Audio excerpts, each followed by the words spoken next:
Hello po, Herman Guelbapoli.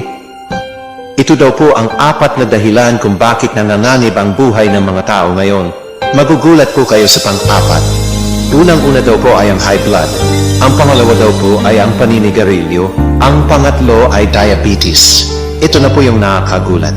Dahil ang ika-4 kung bakit nanganganib ang buhay ng tao ngayon ay dahil sa pagupo ng sobrang tagal. Tama po ang narinig po ninyo. Pagupo, akala po natin okay lang yung nakaupo tayo. Pero hindi po pala ganun. Pang-4 pala ito sa pinakadahilan kung bakit nanganganib ang buhay ng isang tao ngayon.